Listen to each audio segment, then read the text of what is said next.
Last video I did, I fixed a bolt catch on this LR308, and I've just decided before I go out to the range, I might as well, pull the gas block apart and see if there's anything going on with gas too. And all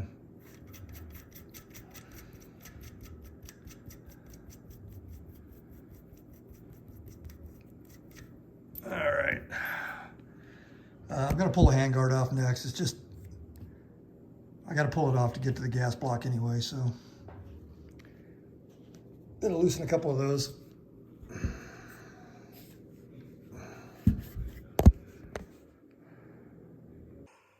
So in other videos, when I've been testing this rifle, you may have heard me talking about range 1 and range 2 on the RifleSpeed.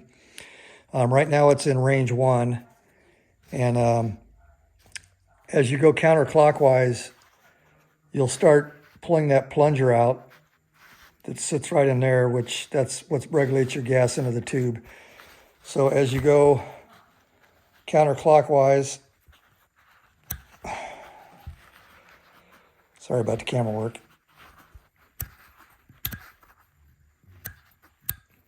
You're going to hit a stop.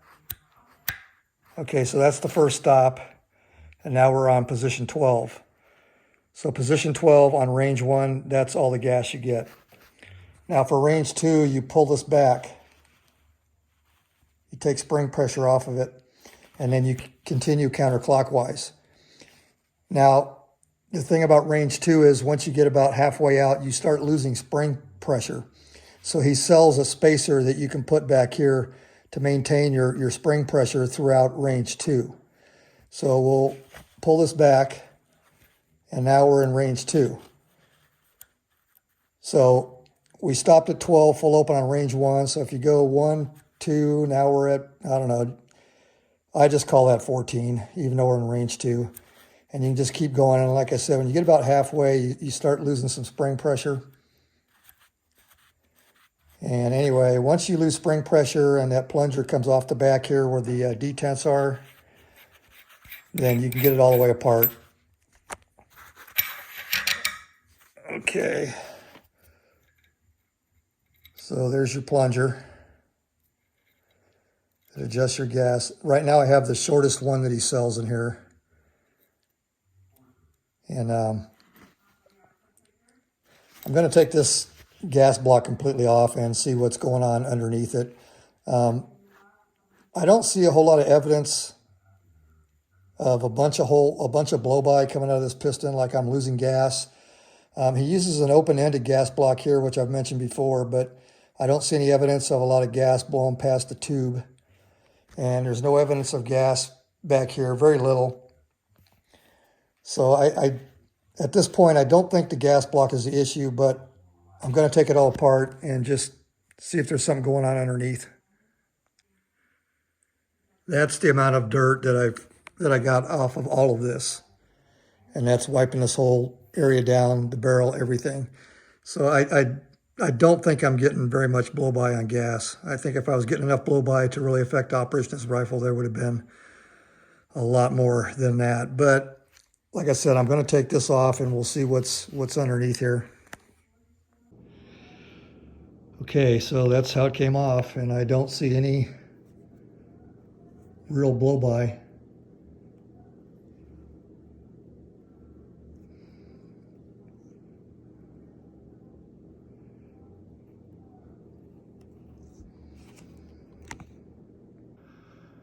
I don't see a lot of junk or any buildup around the porthole. There's a little bit of stuff on the back of the gas tube, but I yanked on the gas tube and tried to move it around, and it's nice and snug. So this is not loose inside.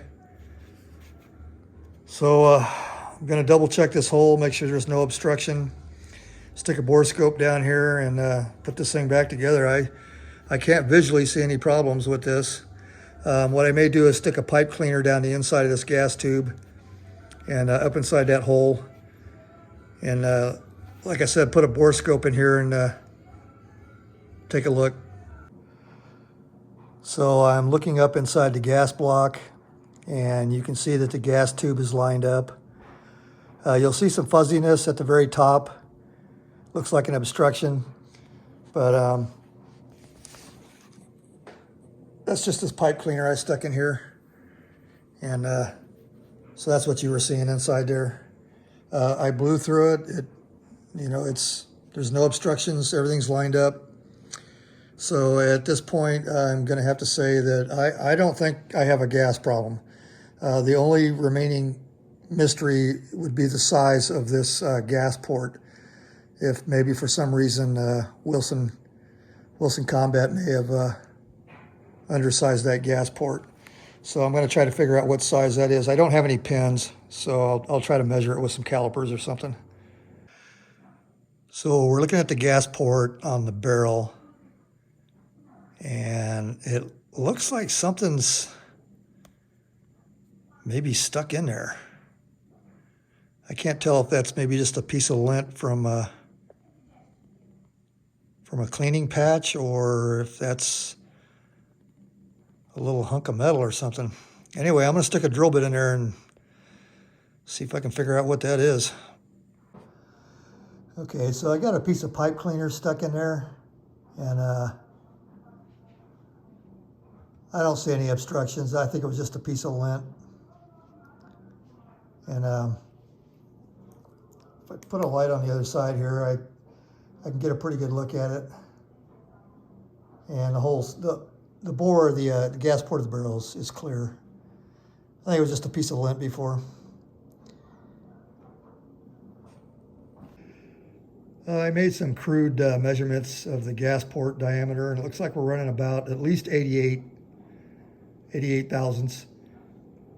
So anyway, I think I'm going to go ahead and end this video here.